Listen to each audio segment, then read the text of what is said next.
نحمده ونستعينه ونستغفره ونعوذ بالله من شرور أنفسنا ومن سيئات أعمالنا من يهده الله فلا مضل له ومن يضلل فلا هادي له أشهد أن لا إله إلا الله وحده لا شريك له وأشهد أن محمدا عبده ورسوله اللهم صل على محمد وعلى آل محمد كما صليت على إبراهيم وعلى آل إبراهيم إنك حميد مجيد اللهم بارك على محمد وعلى آل محمد كما باركت على إبراهيم وعلى آل إبراهيم إنك حميد مجيد. Ikhwan fillah, ibu-ibu, bapak, saudara-saudara jamaah salat subuh Masjid Ar-Rahman rahimakumullah.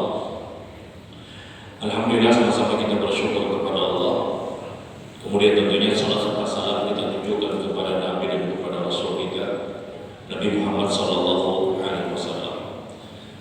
Bapak Ibu yang dirahmati Allah, tadi kita dengar di rakaat kedua imam kita Ustaz kita membaca ayat alladzina idza asabatuhum musibah qalu inna lillahi wa inna ilaihi raji'un ulaika 'alaihim shalawatu min rabbihim wa rahmah wa ulaika humul muhtadun.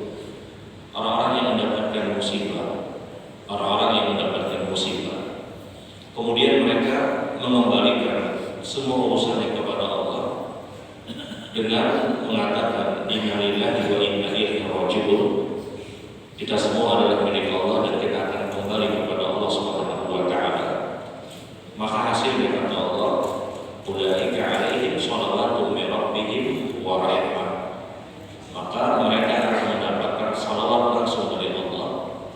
Mereka mendapatkan rahmat dan mereka adalah orang-orang yang diberikan hidayah dan petunjuk dari Allah Subhanahu wa taala. Tiga model pahala besar didapatkan oleh orang-orang yang mendapatkan musibah kemudian mereka sadar bahwa ini ketetapan dari Allah. Mereka mengucapkan inna lillahi wa inna ilaihi raji'un.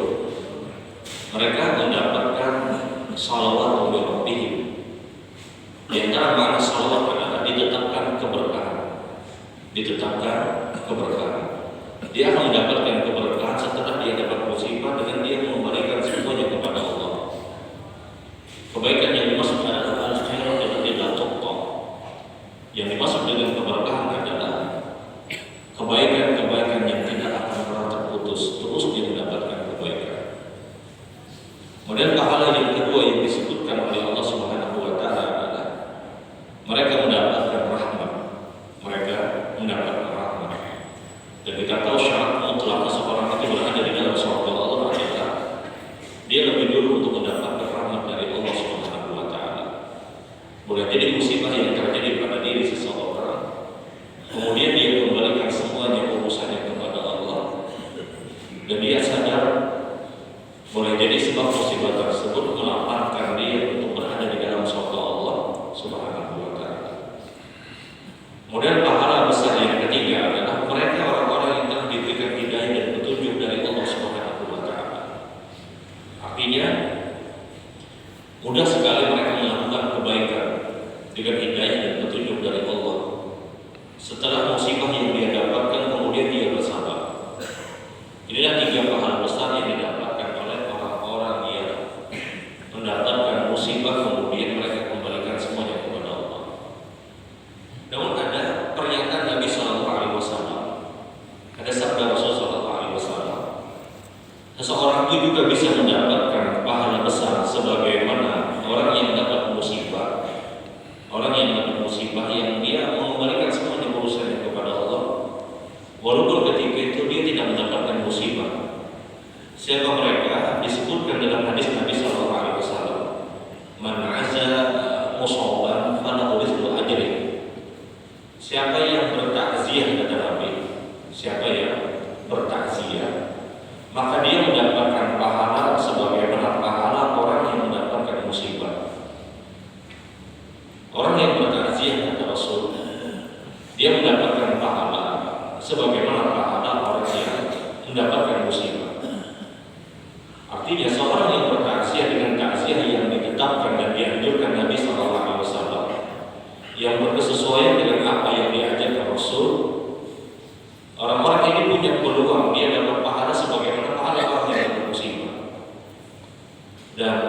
jelas ini sesuatu yang jauh lebih ringan. Dia bermodal hanya untuk bertakziah. Dia modal untuk takziah.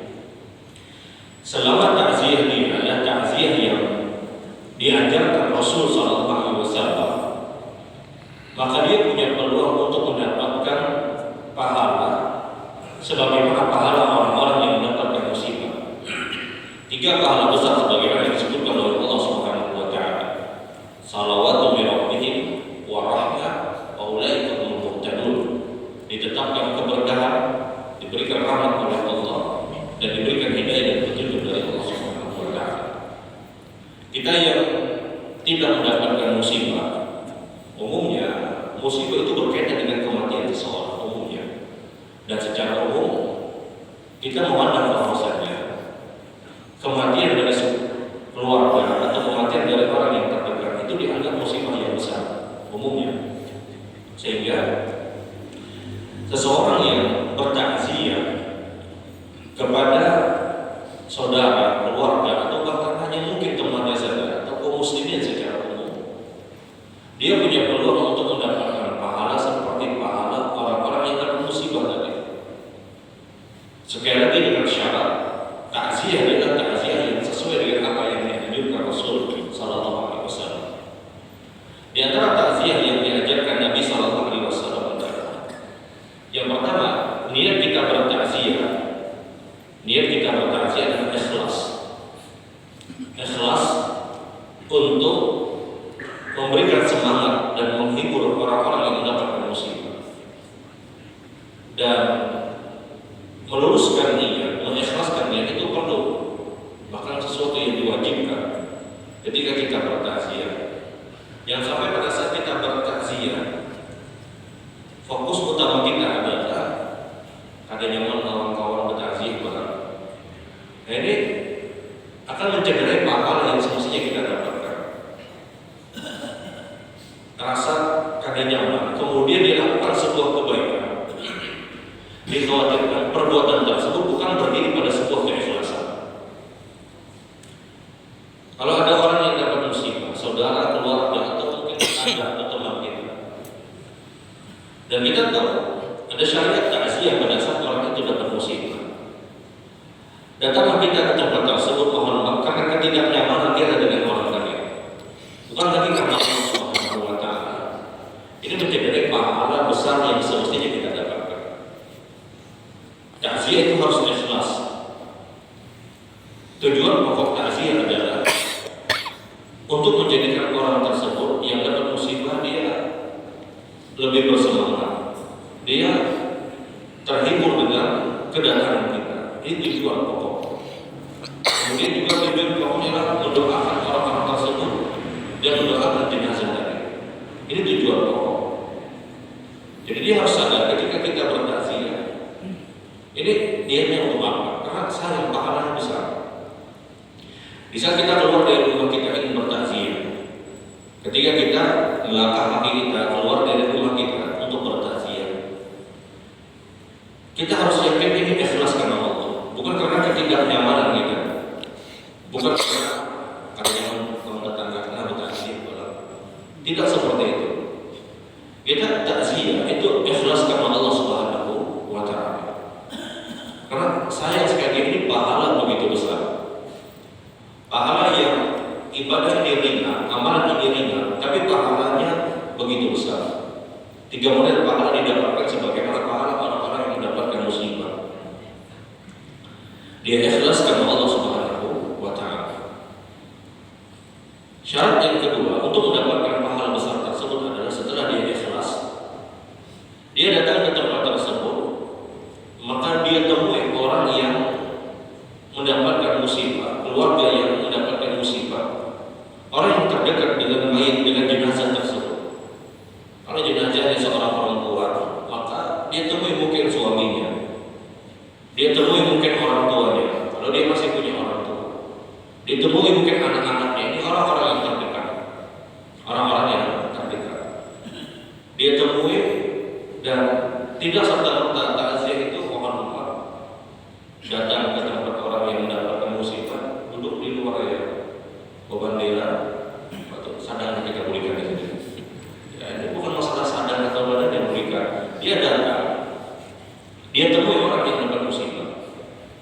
keluarga inti, keluarga pokok orang yang dapat musibah. Bukan ketika kita datang ambil kursi, dudukkan, bukan dira. Ya terkadang mungkin mohon maaf, dia mungkin bercanda dan tertawa dan yang lainnya. Ini khawatir kita melukai perasaan orang yang dapat musibah. Bayangkan ada saudaranya meninggal dunia, atau mungkin orang tuanya meninggal dunia, atau mungkin suaminya meninggal dunia, atau istrinya meninggal dunia. Kita di luar bisa tertawa ini dan yang lainnya. Apakah ini tidak melukai perasaan orang yang dapat musibah? Jadi takziah itu bukan hanya sekedar menggugurkan ketidaknyamanan kita, bukan hanya sekedar mengisi rukun kematian. Ambil buku, catat, hadir 10.000 euro selesai. Bukan seperti itu. Takziah, model takziah yang diajarkan dan disunnahkan Nabi SAW diadakan. Fokus dia temui keluarga inti, keluarga dekat, orang yang dapat musibah tadi, suaminya atau istrinya atau anak-anaknya atau orang tuanya atau saudaranya. Kemudian dia doakan. Bukan kita duduk kemudian kita tidak temui orang yang berada di hadapan kita. Bukan seperti itu. Karena sekali lagi ini pahala besar yang disebutkan oleh Nabi SAW. Kemudian apa yang dilakukan setelah dia temui? Kemudian dia berikan kalimat-kalimat motivasi. Dia berikan kalimat-kalimat agar orang ini bersemangat. Jadi dia katakan mungkin orang tuamu atau anakmu orang baik dan yang lainnya, agar dia terhibur. Kalau kita tahu dia orang yang baik, kita utarakan dalam orang yang baik dan yang lainnya. Kemudian yang jelas dia mendoakan jenazah tersebut dan mendoakan keluarga yang ditinggal. Mudah-mudahan Allah memberikan kesabaran, mudah-mudahan Allah memberikan ganjaran pahala. Ada Allah ajr di antara hadis Nabi SAW. Pokoknya adalah dia berikan kalimat-kalimat motivasi agar orang itu bersabar, keluarga itu bersabar. Dia berikan doa-doa dari Nabi SAW. Kalau dia tidak puasa, inti doanya adalah mudah-mudahan Allah memberikan kesabaran, mudah-mudahan Allah memberikan ganjaran pahala. Ini di antara inti doa takziah. Ya, dia doakan keluarga tersebut. Dia doakan. Sekali lagi ini pahala begitu besar. Dan dia berikan kalimat-kalimat motivasi agar dia merasa lebih nyaman, lebih tenang. Ya mungkin dia ucapkan kalimat standar sebagaimana sebagian sahabat Nabi SAW ketika mereka saling bertakziah. Di antara kalimat standar yang biasa diucapkan adalah ini hanya perpisahan sementara, kematian ini hanya perpisahan sementara, toh nanti juga akan bertemu pada kehidupan akhirat. Yang dipahami sebagai pemahaman sebagian orang meninggal itu berpisah selamanya. Tidak. Dia berpisah hanya 20-30 tahun mungkin, 40-50 tahun pada kehidupan dunia, atau nanti bertemu pada kehidupan akhirat. Selama dia adalah orang yang beriman kepada Allah dan tidak melakukan kesyirikan. Ya, mungkin meninggal, ya insya Allah kita berkumpul lagi nanti di akhirat.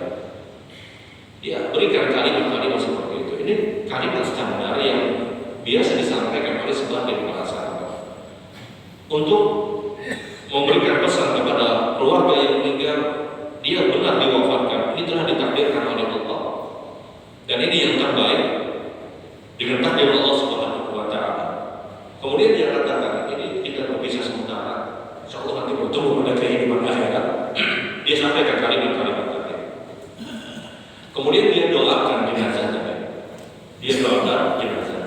Tidak ada bacaan-bacaan khusus dalam artian surat-surat khusus yang dibaca di samping mayat, di samping jenazah. Kemudian kita ikut membaca misalnya. Ini la faedah dan tidak ada faedahnya. Karena bacaan Quran itu hanya dialamatkan untuk orang yang masih hidup. Untuk kita yang masih hidup. Al-Quran atau surat-surat khusus tadi itu dibaca untuk orang yang masih hidup. Bukan pahalanya ditransfer kepada orang yang sudah meninggal dunia. Tidak. Maka dia doakan dengan doa-doa terbaik. Allah ampuni fulan, ya Allah rahmati fulan. Meskipun Nabi SAW ketika mulai mendoakan Abu Salamah radhiyallahu ta'ala, waktu terbaik adalah ketika orang itu baru meninggal kemudian langsung dia doakan. Sebagaimana perbuatan Nabi ketika Abu Salamah wafat, Rasulullah berdoa, Allahumma ighfir lahu, Allahumma arhamhu, Allahumma fa'da wajhatu fil iliyyin. Ya Allah, ampuni Abu Salamah, ya Allah rahmati Abu Salamah. Ya Allah, angkat derajat Abu Salamah pada derajat yang tinggi.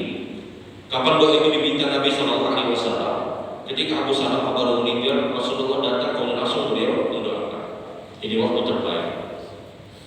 Tapi kalau kita tidak mendapatkan waktu tersebut, paling tidak di masa ketika kita bertaziah, kita doakan jenazahnya, kita doakan keluarga yang meninggal dunia. Dan takziah itu boleh sebelum orang itu dikuburkan atau setelah orang itu dikuburkan, hukumnya boleh.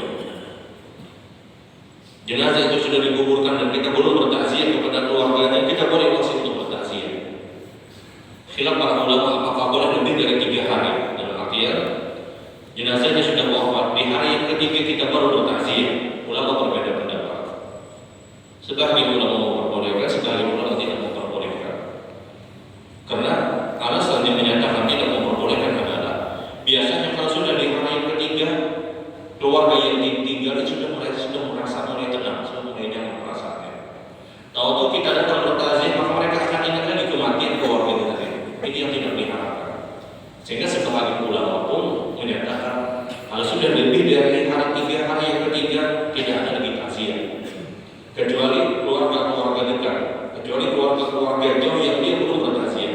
Tapi kita tetangga saja misalnya, ya tidak ada alaqah, tidak ada kaitannya dengan jenazah tersebut, keluarga tersebut secara kekeluargaan. Lewat dari hari yang ketiga tidak perlu kata para ulama. Tapi kalau keluarga-keluarga dekat, keluarga-keluarga jauh itu masih diperbolehkan. Wallahu a'lam bishawab.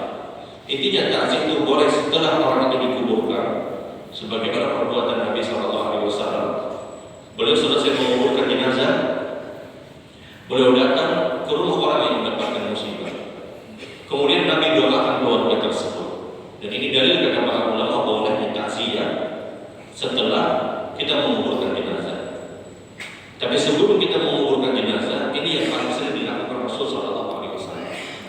Takziah sebelum jenazah tersebut dikuburkan, maka ini yang paling sering dilakukan Rasul Sallallahu Alaihi Wasallam. Dan ingat, ini catatan penting ketika kita bertakziah, jangan bertagih makan di sana, jangan bertagih makan di rumah duka. Ulun talulannya, orang ada menyiapkan tintalo ayam dan yang lainnya. Ulun ayam lawan talo ya, bau putih. Ya artinya makan di rumah duka ini tidak ideal. Kita yang datang, yang justru diperintahkan untuk memberikan makanan kepada orang yang dapat musibah. Sebagaimana hadis Nabi Sallallahu Alaihi Wasallam, "Istamuli ali Ja'far ta'amun fa'inhu yatihi mashhiruhu." Bikin makanan untuk keluarga Ja'far, kata Rasulullah. Karena sesungguhnya keluarga Ja'far dapat musibah. Ja'far bin Abi Thalib meninggal dunia. Bikin makanan untuk mereka, kata Nabi, karena mereka sekarang sibuk dengan mengurus jenazah tersebut. Mereka dapat musibah. Jadi yang bertakziah idealnya yang datang itu memberikan makanan kepada mereka. Bukan terbalik. Bukan orang yang dapat musibah yang sibuk untuk memberikan makanan, tidak. Kalau kita dapatkan makanan, jangan makan kita di tempat tersebut. Bukan untuk tidak menghormati kita, tapi ketetapan dan ketentuannya adalah kita jangan mau bikin sibuk orang-orang tersebut, orang-orang yang dapat musibah. Semestinya kita yang bawa nasi bungkusnya 20-30 nasi bungkus misalnya, dan ini kebaikan dan pahalanya ini besar. Dan ini untuk menyempurnakan pahala takziah sebagaimana keumuman hadis Nabi Sallallahu Alaihi Wasallam. Jadi kalau ada makanan yang disiapkan misalnya, tidak perlu kita makan, tidak perlu kita makan. Karena datangnya kita ke tempat tersebut untuk menghibur orang yang dapat musibah, bukan untuk mencari makan di sana, tidak. Untuk makan boleh, betapun kawan makanannya apa ya? Aku tidak dapat nasi sop gitu. Ya, takziah bukan seperti itu modelnya. Takziah dia datang, dia berikan makanan, dia berikan bantuan. Sekian ini pahalanya besar. Pahalanya begitu besar untuk dilewatkan. Ulaika 'alaihim shalawatun min rabbihim wa rahmah wa ulaika humul muhtadun. Mereka mendapatkan keberkahan, mereka mendapatkan rahmat, mereka mendapatkan hidayah. Dan ini didapatkan oleh orang yang dapat musibah yang mereka mampu bersabar dengan ucapan inna lillahi wa inna ilaihi raji'un. Dan pahala ini juga bisa didapatkan oleh orang-orang yang bertakziah sebagaimana hadis Rasul, "Man 'azza musaban falahu mislu ajri." Siapa yang bertakziah maka dia dapat pahala sebagaimana pahala orang yang dapat musibah, dengan ketentuan sebagaimana hanya apa yang diajarkan oleh Rasul Sallallahu Alaihi Wasallam. Subhanallah wa bihamdihi asyhadu an la ilaha illa anta astaghfiruka wa atubu ilaik. Assalamualaikum warahmatullahi wabarakatuh. Waalaikumsalam.